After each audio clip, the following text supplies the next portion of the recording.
Ein Werbespot läuft. Irgendwas mit einem Hund. Nicht mal ein trauriger. Und ohne Vorwarnung wird dein Blick heiß und feucht. Und du denkst, ernsthaft? Jetzt? Deswegen? Oder jemand sagt einen völlig harmlosen, freundlichen Satz zu dir. Und schon steigt es in dir hoch. Schneller, als dir lieb ist. Schneller, als du es stoppen kannst. Genau in diesem Moment schaltet sich eine zweite Stimme dazu. Nicht hier, nicht jetzt. Nimm dich zusammen. Und du schluckst, blinzelst, schaust weg und hoffst, dass es keiner gesehen hat. Falls du dich darin erkennst, dann bist du nicht überempfindlich. Und mit dir ist auch nichts falsch. Du hast nur ein System, das ehrlicher arbeitet als das der meisten Menschen um dich herum. Heute geht es um die Menschen, bei denen die Tränen schnell kommen. Nicht auf Kommando, nicht beim großen Drama, sondern oft im leisesten, unpassendsten Augenblick. Und wir schauen uns an, warum ausgerechnet das ein Zeichen für ein besonders fein gebautes Innenleben ist, obwohl es sich von innen anfühlt wie purer Kontrollverlust. Fangen wir mit dem größten Missverständnis an. Die meisten glauben, schnelles Weinen heißt dünnes Fell, wenig Belastbarkeit, einfach zu nah am Wasser gebaut. Die Wahrheit steht ziemlich quer dazu. Wer schnell weint, reagiert oft feiner und früher auf das, was um ihn herum passiert. Mehr Zwischentöne, mehr Details, mehr Tiefe in jedem Moment. Stell dir einen Rauchmelder vor, der nicht erst beim Vollbrand losgeht, sondern schon beim ersten Hauch in der Luft. Nervig, wenn nur der Toast qualmt. Aber dieses Gerät übersieht eben auch nichts. So ähnlich arbeitet dein Innenleben. Es meldet früher, es meldet mehr. Und Tränen sind schlicht die Stelle, an der dieses feine Melden nach außen durchbricht. Deshalb kommen sie auch an den seltsamsten Punkten. Nicht mitten im großen Unglück, wo du erstaunlich gut funktionierst, sondern hinterher, bei der ersten kleinen Geste von Wärme. Denn Wärme ist für dein System das Signal. Jetzt ist es sicher. Jetzt darf raus, was vorher keinen Platz hatte. Der Damm bricht nicht bei Gefahr. Er bricht in dem Moment, in dem du dich endlich gehalten fühlst. Und dieser Punkt, dass Tränen ausgerechnet in der Geborgenheit kommen, führt uns zu der Frage, was in deinem Körper dabei eigentlich passiert. Denn da läuft mehr ab, als du denkst. Weinen ist nämlich nicht bloß ein feuchtes Auge. Forscher haben herausgefunden, dass emotionale Tränen anders zusammengesetzt sind als die, die du beim Zwiebelschneiden weinst.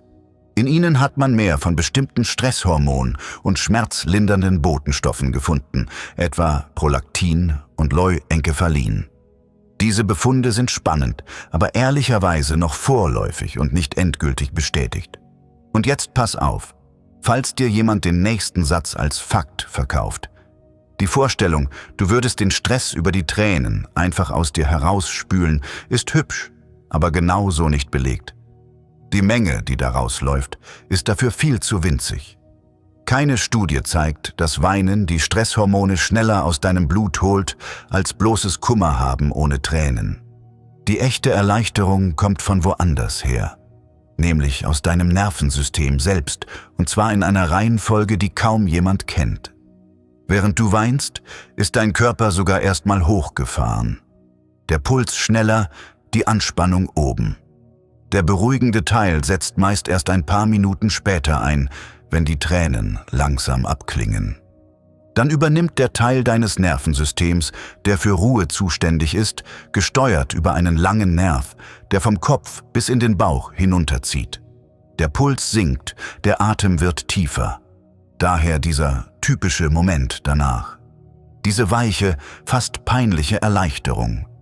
Als hätte jemand einen zu festen Knoten in deiner Brust ein Stück weit gelockert. Dein Körper macht mit dem Weinen also etwas zutiefst Sinnvolles. Er begleitet dich aus der Anspannung zurück Richtung Gleichgewicht. Weinen bringt dich nicht zum Absturz, es hilft dir beim Landen. Nur, wenn Weinen so nützlich ist, warum schämen sich dann so viele Menschen bis in die Fingerspitzen dafür? Die Antwort hat weniger mit dir zu tun, als mit dem, was dir irgendwann beigebracht wurde. Vorher aber noch eine Seite, die kaum jemand sieht. Menschen, die schnell weinen, weinen selten nur wegen sich selbst. Sie weinen mit. Ein trauriger Fremder in der Bahn, ein Freund, dem die Stimme kippt, und schon zieht es dich mit rein. Dahinter steckt ein Gehirn, das die Gefühle anderer nicht nur erkennt, sondern innerlich mitschwingt. Du siehst nicht bloß, dass jemand leidet, du spürst einen Abdruck davon in dir selbst. Denk an einen Seismographen. Der zeichnet Erschütterungen auf, die tief unter der Erde stattfinden, lange bevor an der Oberfläche jemand etwas ahnt.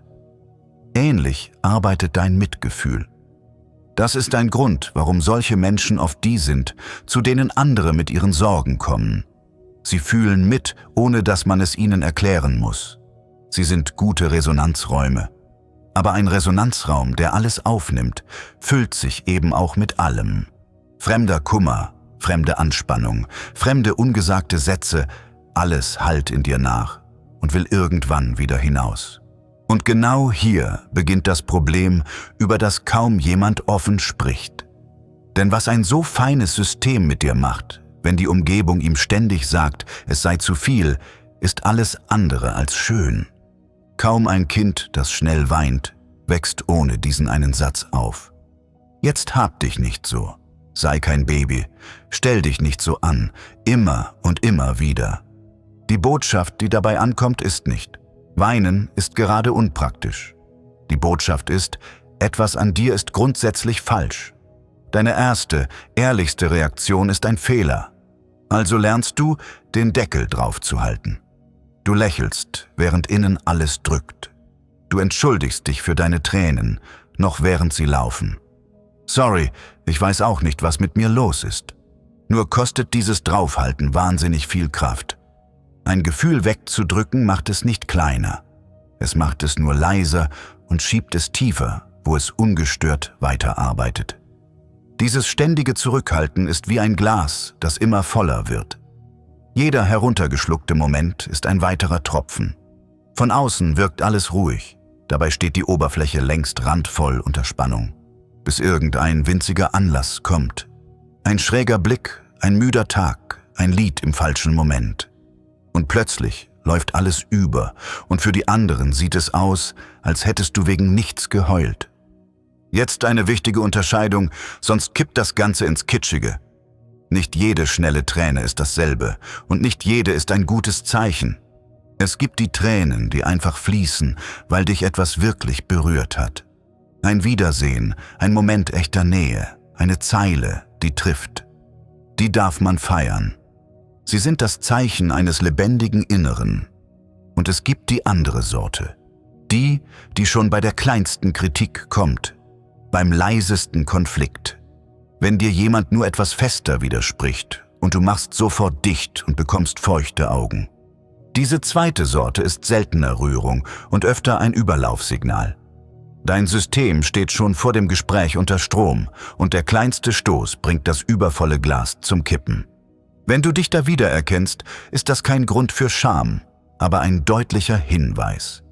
Nicht die Tränen sind dann das eigentliche Thema, sondern der Dauerdruck, unter dem du ohnehin längst stehst. Und dieser Dauerdruck ist genau das, was dich in die gefährlichste Version dieses ganzen Musters treiben kann. Nämlich dann, wenn das Fühlen irgendwann komplett aufhört. Denn genau da kippt etwas. Ein System, das lange genug hört, dass sein Fühlen unerwünscht ist, hört irgendwann auf zu fühlen. Nicht als Sieg, als Notabschaltung. Die Tränen kommen dann nicht mehr. Aber nicht, weil es dir besser geht, sondern weil dein Inneres den Ton immer leiser gedreht hat, bis kaum noch etwas durchdringt. Und das ist der Moment, den viele viel zu spät bemerken. Manche sagen sogar erleichtert, ich kann gar nicht mehr weinen. Egal was passiert, und halten das ehrlich für Fortschritt. In Wahrheit ist es das genaue Gegenteil. Traurige Filme lassen dich kalt, schöne Momente lassen dich kalt. Die Farben sind raus, alles fühlt sich wattig und weit weg an. Dein System hat gemerkt, dass Fühlen bestraft wird und hat kurzerhand die gesamte Anlage leiser gedreht. Die Tränen waren nie das Problem, sie waren das Ventil. Und jetzt ist dieses Ventil zugedreht. Was dann übrig bleibt, ist keine Ruhe, sondern eine seltsame Erstarrung. Innen wie eingefroren. Und aus diesem eingefrorenen Zustand kommst du mit noch mehr Zusammenreißen ganz sicher nicht heraus.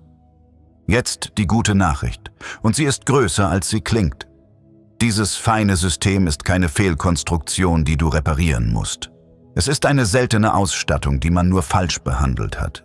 Menschen, die tief fühlen und schnell weinen, sind oft die, die andere wirklich verstehen. Die Ehrlichen. Die, in deren Nähe man sich endlich mal nicht verstellen muss. Das ist kein Makel. Das ist ein Geschenk mit hohem Pflegeaufwand. Der erste Schritt ist lächerlich einfach und trotzdem schwer. Hör auf, dich für deine Tränen zu entschuldigen. Ein feuchtes Auge braucht keine Rechtfertigung. Es ist eine ehrliche Reaktion, kein Vergehen. Und wenn du das nächste Mal spürst, wie es hochsteigt, dann kämpf nicht dagegen an. Atme einmal langsam aus und lass es einfach da sein. Was fließen darf, muss sich nicht in dir festsetzen. Denn eine Sache ist sicher: Ein System, das noch weint, ist ein System, das noch fühlt. Und solange du fühlst, ist alles in Bewegung, alles erreichbar, alles lebendig. Schwierig wird es erst da, wo genau das aufhört. Wo nicht mehr die Tränen kommen, sondern diese schwere, taube Erstarrung, in der selbst der kleinste Handgriff unmöglich scheint. Und genau für diesen Zustand ist das verlinkte Video gemacht.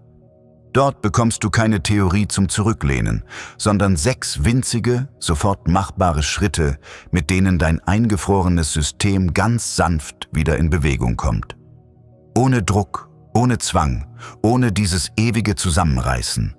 Nur der erste, kleinste Schritt zurück ins Handeln, und der ist viel kleiner, als du in diesem Moment glaubst.